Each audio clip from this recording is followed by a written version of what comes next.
बॉलीवुड खत्म हो गया है, बॉयकॉट बॉलीवुड। बॉलीवुड वाले इंडियन कल्चर को ढंग से प्रमोट नहीं करते हैं। आजकल हिंदी फिल्म इंडस्ट्री से जुड़े ऐसे तमाम तर्क दिए जाते हैं। कोविड के बाद बॉलीवुड खराब दौर से गुजरा, लगातार फिल्में फ्लॉप होने लगी।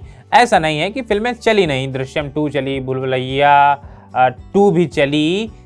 2023 बॉलीवुड के लिए कमाल का साल रहा, पर इसके आगे और पीछे का समय ठीक नहीं रहा। 2024 में स्त्री 2 को छोड़कर कोई बहुत बड़ी फिल्म हमने हिंदी सिनेमा से नहीं देखी। भूल भुलैया 3 और सिंघम अगेन ऐसी बड़ी फिल्में हो सकती थी, लेकिन दोनों का क्लैश हो गया था। दोनों ही बहुत ज़्यादा अपने पोटेंशियल से कम कमा पाई। आखिर बॉलीवुड के बुरे दिन आए कैसे?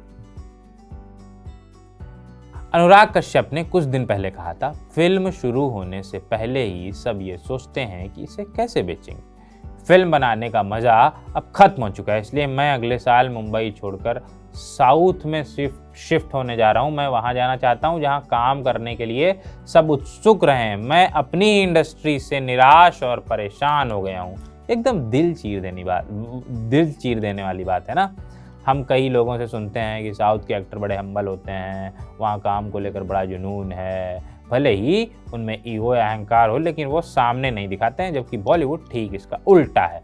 यहाँ स्टार कल्चर बहुत ज़्यादा हावी है। अनुराग इस पर ठप्पा भी लगाते हैं। बीते दिनों अनुराग ने बॉलीवुड एक्टर्स के ईगो और स्टार ट्रीटमेंट पर बात की थी। उन्होंने मलयालम फिल्म इंडस्ट्री से इसे कंपेयर करते हुए कहा था, जहाँ एक्टर्स अलग होकर नहीं बल्कि एक साथ आकर एक फिल्म में काम करते हैं, जिससे उस फिल्म की खूबसूरती और भी बढ़ जाती है, जो हिंदी सिनेमा में नहीं देखने को मिलता। अजय देवगन ने भी कहा था कि बॉलीवुड में एकता नहीं है, जबकि साउथ में सब एक दूसरे के लिए खड़े रहते हैं। जब अजय देवगन ये बात कह रहे थे तो उसी स्टेज पर अक्षय कुमार भी मौजूद थे। अक्षय कुमार ने उनकी बात के से हामी भरी थी, मतलब सहमति जताई थी।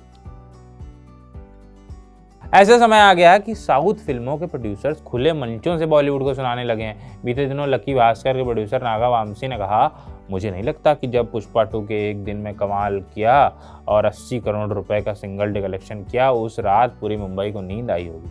हालांकि इसका बाद में खूब विरोध हुआ, लेकिन उनकी असली बात थी कि बॉलीवुड बांद्रा और जुहू के लिए फिल्में बनाने में फंसा हुआ है।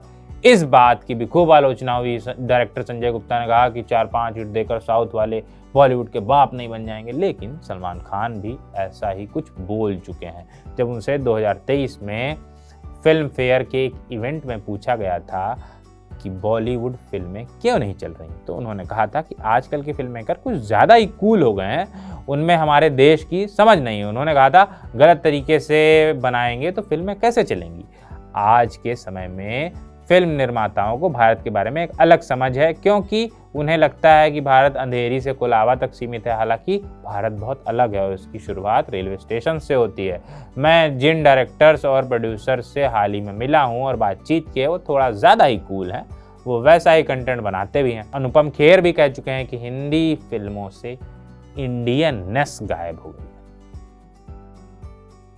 दरअसल कोविड से पहले OTT का उतना जोर नहीं था, फिर कोविड आया, लोग घरों में बंद हो गए, थिएटर भी बंद हो गए, OTT उनका थिएटर बन गया। ऐसे में हिंदी पट्टी की जनता ने खूब सारा वर्ल्ड सिनेमा कंज्यूम किया, रीजनल कंटेंट भी देखा। उन्हें पता चला कि यार सिनेमा तो अच्छा बन रहा है, ऐसे में कहीं हमें ठगा तो नहीं जा रहा है, इसलिए कुछ चुनिंदा बॉलीवुड फिल्में छोड़ दें। तो लोगों ने सिनेमा घर जाना ही बंद कर दिया। सब सोचने लगे जब OTT पर फिल्म आएगी तब देखा जाएगा। अभी चुपचाप घर बैठते हैं। OTT के आने के बाद से रीमेक फिल्में भी फ्लॉप होने लगी। 21वीं सदी में बॉलीवुड ने खूब सारी रीमेक फिल्में बनाई। ये ज़्यादातर साउथ की कॉपी थी। बॉलीवुड की पहली 100 करोड़ी डोमेस्टिक कलेक्शन वाली फिल्म गजनी भी रीमेक थी। सलमान की तमाम फिल्में आप उठा के देख लीजिए, वो भी रीमेक है। वांटेड, रेडी, बॉडीगार्ड, किक, सब। अक्षय कुमार की कई बड़ी फिल्में ले लीजिए, भूल भुलैया ले लीजिए, राउडी राठौर, हेरा फेरी, गरम मसाला, भागम भाग, बॉस, सभी साउथ की फिल्मों का रीमेक थी। अजय देवगन की सिंघम और दृश्यम भी ये फिल्में लेकिन चली, मगर OTT के आने के बाद से लोगों ने पहले ही साउथ की ओरिजिनल फिल्में देख ली थी या फिर दूसरे तरह के कंटेंट देख लिए थे। ऐसे में रीमेक का सवाल नहीं उठता था, पर बॉलीवुड नहीं माना। इसमें सबसे बड़ी फ्लॉप फिल्म रही लाल सिंह चड्ढा, जो फॉरेस्ट गम का रीमेक थी। हालांकि इस पर बॉयकॉट बॉलीवुड का भी बुरा असर पड़ा। अक्षय कुमार ने तो लाइन से रीमेक किया और असफलता पाई। जिगरदंडा की रीमेक बच्चन पांडे से ये सिलसिला शुरू हुआ। सेल्फी, सरफिरा और लक्ष्मी सब फ्लॉप रही। कार्तिक आर्यन की शहजादा भी अल्लू अर्जुन की अल वैकुंठ परमलू का रीमेक थी, ये भी नहीं चली। हाल ही में आई वरुण धवन की बेबी जॉन का हाल हम सब जानते हैं, ये थेरी की रीमेक थी। माने रीमेक फिल्मों ने बॉलीवुड का सत्यानाश कर दिया। इसके चक्कर में लोगों का हिंदी फिल्मों पर से भरोसा उठ गया। अनुराग कश्यप इस पर भी बोल चुके हैं। उन्होंने कहा था बॉलीवुड की सोच ये है कि वो फिल्म दोबारा से बनाओ जो चल गई है, उन्हें कुछ नया नहीं बनाना है। एक तरफ बॉलीवुड रीमेक फिल्में बना रहा था, दूसरी तरफ साउथ वाले पैन इंडिया फिल्मों की तरफ बढ़ रहे थे। बाहुबली, ये दौर बाहुबली से शुरू हुआ।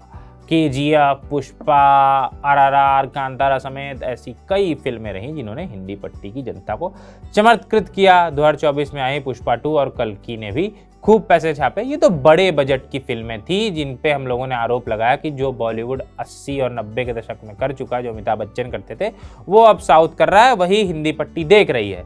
लेकिन छोटे बजट की साउथ की फिल्मों ने भी बढ़िया कमाई की, उनका कंटेंट भी बहुत अच्छा था। महाराजा एक उसका उदाहरण है, मंजूमल बॉयज उसका उदाहरण है, आवेशम उसका उदाहरण है। दरअसल पिछले कुछ समय से साउथ फिल्मों को लेकर हिंदी जनता का आकर्षण बढ़ा है।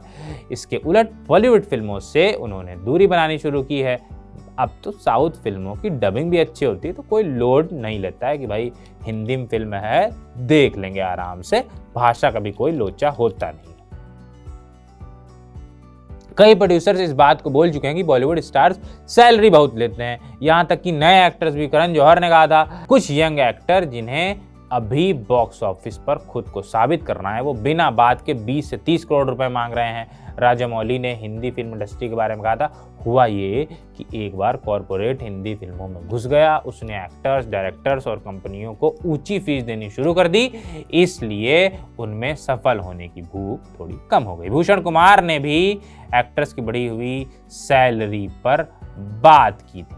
वो कहते हैं, हम नुकसान के लिए क्यों काम करेंगे, बहुत से लोगों ने बड़ी फिल्मों में नुकसान उठाया है, हम आपको पैसा दें, आप बढ़िया कमाई करें और हम खुद लॉस में रहें, आप 20-25 करोड़ ले लो, हम नुकसान में फिल्म करें। माने बढ़ी हुई फीस भी बॉलीवुड का एक बड़ा मुद्दा है। बाकी देखते हैं 2025 में शाहरुख को छोड़कर लगभग सभी बड़े स्टार्स की फिल्में आ रही हैं। ऋतिक की आ रही है, सनी देओल की आ रही है, आपकी इनका क्या नाम है, अजय देवगन की फिल्म आ रही है, सलमान की फिल्म आ रही है। देखते हैं इस साल बॉलीवुड रिकवरी कर पाएगा या नहीं कर पाएगा। बाकी आपको क्या लगता है कि बॉलीवुड के बुरे दिन कब शुरू हुए, कैसे शुरू हुए और ये कैसे रिकवर करेगा, साउथ फिल्में क्यों ज़्यादा वर्क कर रही हैं, ये सब आप कमेंट बॉक्स में हमें बताइएगा, क्योंकि हमें पता है आप वीडियो तो अंत तक देखेंगे। अभी चलते हैं, टाटा बाय बाय, शुक्रिया।